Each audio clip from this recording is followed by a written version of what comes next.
हमने last video में आपने देखा था कि हम संबंध की परिभाषा दिए थे।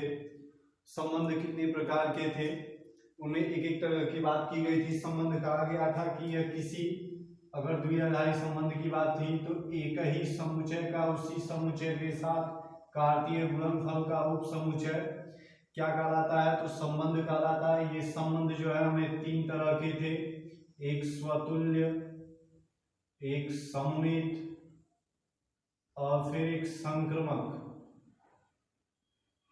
और फिर ऐसे संबंध जो इन तीनों संबंधों को, तीनों तरह के गुणों को प्रदर्शित करते हैं, इन्हें हम तुल्यता संबंध कहते हैं। आपको बताया था कि स्वतुल्य का मतलब क्या है कि इस x एलिमेंट होगा किसका, r का, जहां पर हर एक x किस में हो, for every x belongs to capital A। इस A का हर एक अवयव स्वयं से उसी संबंध के अंतर्गत एक क्या हो, जुड़ा हो। सममित का मतलब क्या है कि अगर x y इस R में है तो y x भी किस में हो, R में हो, तो इस संबंध को हम क्या करेंगे, सममित संबंध कहेंगे। संक्रमक के लिए क्या कहा था कि हम दो लेंगे, एक x y belongs to R, एक बार y z belongs to R। तो ये कहा किसी भी तरह से ये आ जाए कि x बिलोंग्स टू या x z बिलोंग्स टू क्या, R। मतलब अगर x y से किसी संबंध से जुड़ा है, y z से उसी संबंध से जुड़ा है, तो x भी उसी संबंध द्वारा किससे जुड़ा हो, z से जुड़ा हो, तो ये जो संबंध होगा ये क्या होगा, संक्रमक होगा। इसे हम तुल्यता संबंध भी कहते हैं।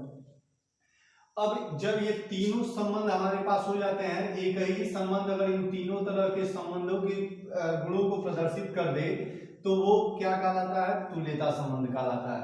अब तुल्यता संबंध जानने के बाद से हमारे पास एक टर्म आ रहा है कि व्युत्क्रम संबंध क्या होता है। ये थोड़ा सा इंपॉर्टेंट और कुछ प्रमेय जो है इससे पूछे गए हैं। व्युत्क्रम संबंध क्या है, आज जो है केवल इससे लॉन्ग टाइम क्वेश्चन, कल आप एनसीईआरटी के क्वेश्चंस को भी सॉल्व करेंगे। व्युत्क्रम संबंध किसे कहते हैं कि अगर इस A से B की ओर एक संबंध हमारे पास क्या है, R है, मतलब ये R क्या है, तो A क्रॉस B का क्या है, उपसमुच्चय है। तब एक संबंध B से A की ओर, उल्टा B से A की ओर एक संबंध जो होगा, इसको हम इस R का क्या कहते हैं, व्युत्क्रम संबंध कहते हैं। ये कहा जा रहा है कि एक संबंध R जो है वो अगर A से B है, तब एक नया संबंध B से A की तरफ क्या कहलाता है, इस संबंध R का क्या कहलाता है, व्युत्क्रम संबंध कहलाता है। इसे हम R इनवर्स से प्रदर्शित करते हैं। जैसे मान लें कि अगर आपके पास R में अवयव जो है वो A B या C D इस तरह से है, तो आपके पास R इनवर्स का मतलब क्या होगा, इसे उल्टा कर दें, मतलब B के अवयवों को पहले और A के अवयवों को बाद में, उल्टा।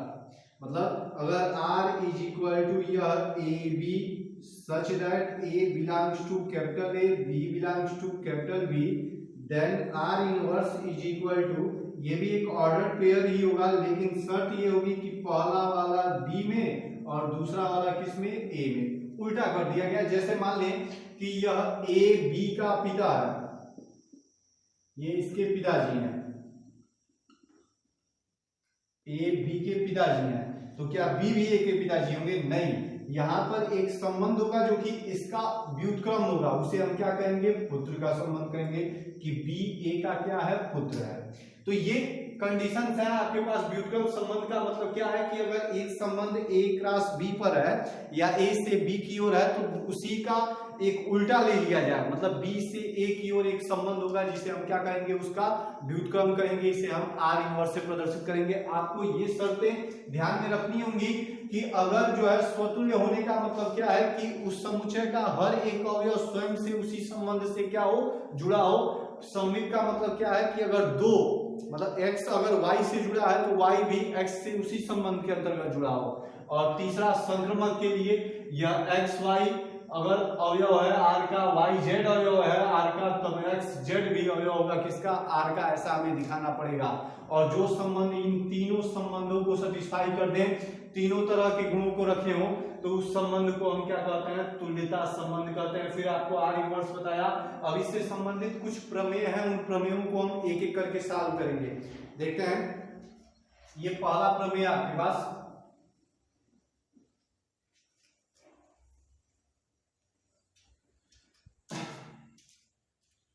यदि एक समुच्चय ए में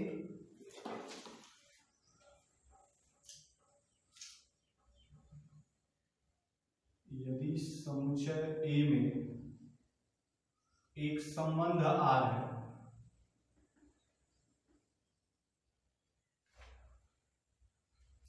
तब हमें सिद्ध करना है पहला टर्म कि अगर आर जो है स्वतुल्य है, तब या this imply that are inverse भी स्वतुल्य होगा। दूसरा, आर अगर सममित है तो आर इनवर्स भी सममित होगा। तीसरा, अगर आर जो है संक्रमक है तो आर इनवर्स भी क्या होगा, संक्रमक होगा। और फिर आपसे आगे भी क्वेश्चन एक और दिया जाता है कि अगर आर जो है, देखें आर ये तीनों संबंधों को सेटिस्फाई कर रहा है, तो अब यह आगे एक नए प्रमेय के रूप में आ जाएगा कि आर अगर जो है तुल्यता संबंध है तो आर इनवर्स भी क्या होगा, तुल्यता संबंध होगा। मतलब इन तीन क्वेश्चन को एक ही साथ बोल दिया गया। स्वतुल्य सममित संक्रमक न कह के हमने कह दिया कि आर अगर तुल्यता संबंध है तो दिखाइए आर इनवर्स भी क्या होगा, तुल्यता संबंध होगा। चलिए इसके लिए पहले क्वेश्चन की तरफ चलते हैं। आपको बताया था कि स्वतुल्य दिखाने के लिए हमें केवल एक अवयव की जरूरत है, जबकि सममित दिखाने के लिए हमें दो अवयवों की जरूरत पड़ेगी, एक्स और वाई की। और संक्रमक दिखाने के लिए हमें तीन अवयवों की जरूरत पड़ेगी, एक्स, वाई और जेड की। ये बात ध्यान रखें कि स्वतुल्य दिखाने के लिए केवल एक अवयव को लेंगे और दिखा देंगे कि यह एक अवयव उसी संबंध के अंतर्गत क्या हुआ है, जुड़ा हुआ है। संक्रमक के लिए सममित के लिए अगर हम x रिलेटेड y दिखा दिए तो हमें दिखाना पड़ेगा कि यह y रिलेटेड है किससे, x से, उसी संबंध के अंतर्गत। जबकि संक्रमक के लिए हम तीन अवयव लेंगे जिसमें x रिलेटेड होगा y से, y रिलेटेड होगा z से, तब हमें दिखाना होगा कि x रिलेटेड है किससे, z से। तो ये आपके पास एक ट्रिक है जो कि हमें चलना है। स्वतुल्य के लिए केवल एक, सममित के लिए दो और संक्रमक के लिए तीन अवयव लेके चलेंगे। चलिए देखते हैं यहाँ पर पहले आर स्वतुल्य है तो यह आपके पास एक टर्म है, हम इसके सॉल्यूशन में लिखेंगे। माना ए पर एक संबंध आर है जो कि क्या है, स्वतुल्य है। स्वतुल्य है इसका मतलब क्या होगा कि x बिलोंग्स करेगा किसमें, r में, जो कि हर एक x किसका होगा, a का होगा। इस a का पर एक संबंध r है जो कि क्या है, स्वतुल्य है। इसका मतलब इस a के हर एक अवयव स्वयं से इस संबंध से क्या हुए होंगे, जुड़े हुए होंगे। अब जरा देखें कि अगर आपको भी बताया कि AB अगर r में है तो BA किस में होगा, r इनवर्स में होगा। उल्टा कर दिया तो यह x अगर r में है तो इनको अगर हम उल्टा भी करें, आपको दिखाई नहीं दे रहा होगा, लेकिन आप यह माने कि हमने इसे उल्टा कर दिया, x इधर आ गया, ये x इधर आ गया, ये किस में होगा, r इनवर्स में होगा। For every x belongs to क्या, a। तो देखें इस a का हर एक अवयव x इस r इनवर्स संबंध के अंतर्गत एक दूसरे से क्या है, जुड़ा हुआ है, स्वयं से जुड़ा हुआ है। यानी यह r इनवर्स क्या होगा, स्वतुल्य होगा। बात समझ में आ रही है। यहाँ पर a पर एक संबंध r, ये साइड आपको दिया गया है कि ये r जो है स्वतुल्य भी है, सममित भी है, संक्रमक भी है। तब आपको ये दिखाना है कि आर इनवर्स स्वतुल्य होगा, सममित होगा और संक्रमक होगा। तो यहाँ पर हमने एक सीधा टर्म यह ले लिया कि ए पर एक संबंध आर है जो कि क्या है, स्वतुल्य है, यानी ए का हर एक अवयव स्वयं से उसी संबंध से क्या हुआ होगा, जुड़ा हुआ होगा। इसे जब हम उल्टा करेंगे तो ये किसका हो जाएगा, आर इनवर्स का। और आर इनवर्स के जितने अवयव हैं वो सब एक दूसरे से क्या हुए हैं, जुड़े हुए हैं स्वयं से। तो इसका मतलब ये आर इनवर्स क्या होगा, स्वतुल्य होगा। अब इसके बाद वाले टर्म के लिए, सममित के लिए, तो सममित के लिए आप मानते हैं, देखिए कोई तरीके हैं इसे सॉल्व करने के, लेकिन थोड़ा समझिएगा इसे क्या कह रहे हैं हम। सेकेंड टर्म के लिए हमें दिखाना आर इनवर्स क्या होगा, सममित होगा।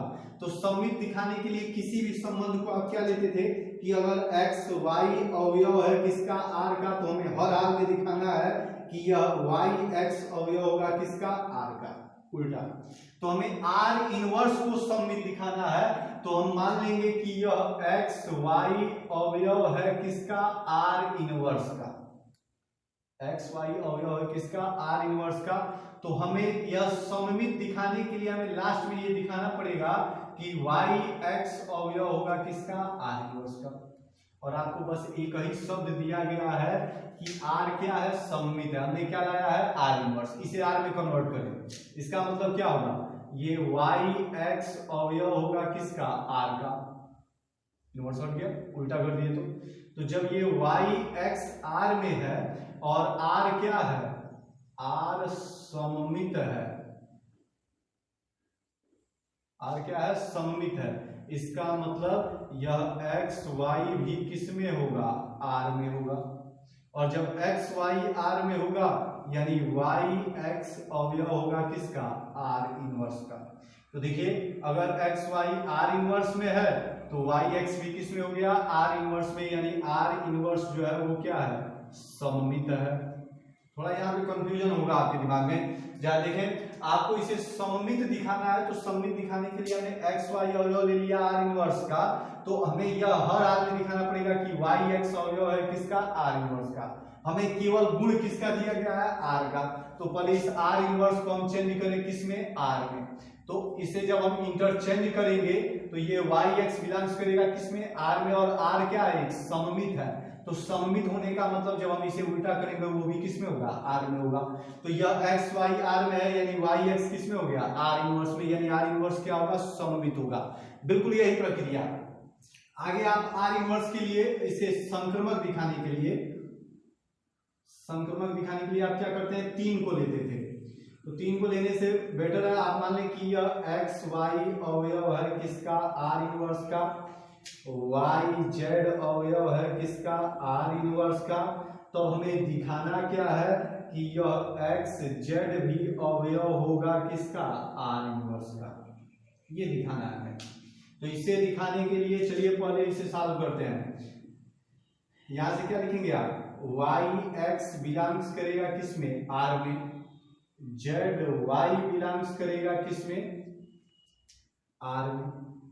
अब देखिए चूंकि आर क्या है, संक्रमक है, आर संक्रमक है, जेड वाई में है, जेड वाई से जुड़ा है, वाई एक्स से जुड़ा है, और आर क्या है, संक्रमक है। इसका मतलब क्या होगा कि यह जेड किससे जुड़ा होगा, एक्स से।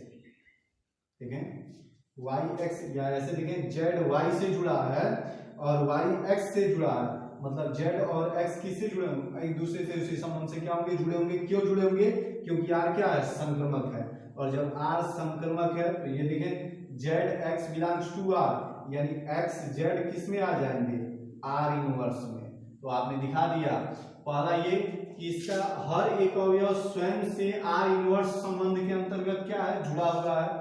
दूसरा क्या कि अगर एक्स वाई आर इनवर्स से जुड़ा है तो वाई एक्स भी किससे जुड़ा है, आर इनवर्स से। फिर यहाँ पर संक्रमक के लिए कि अगर एक्स वाई आर इनवर्स में है, वाई जेड आर इनवर्स में है, इसका मतलब एक्स जेड भी किस में है, आर इनवर्स में। तो यह संबंध क्या हो जाएगा, संक्रमक हो जाएगा। तो आपके पास एक तो यह अलग अलग करके आते हैं, एक क्वेश्चन मतलब आसान में या फिर अगर ये एक साथ दे दिए जाएंगे तो लॉन्ग टाइप में होंगे, या फिर इसी क्वेश्चन को एक दूसरी तरह से कह दिया जाएगा कि अगर R एक तुल्यता संबंध है, R एक तुल्यता संबंध है मतलब स्वतुल्य भी है, सममित भी है और संक्रमक भी है, तो हमें दिखाना पड़ेगा कि R इनवर्स भी क्या होगा, तुल्यता संबंध होगा। तो जब बिल्कुल यही प्रक्रिया सेम वही क्वेश्चन है कि यहाँ पर जो R इनवर्स वो स्वतुल्य भी हो गया, सममित भी हो गया और संक्रमक भी हो गया, मतलब R इनवर्स क्या होगा, तुल्यता संबंध होगा। तो ये आपके पास प्रक्रिया है इसके सॉल्व करने की। यह एक समुच्चय A में एक संबंध R था जो कि स्वतुल्य था, सममित था, संक्रमक था, तो हमें ये दिखाना था कि R इनवर्स भी स्वतुल्य होगा, सममित होगा और संक्रमक होगा।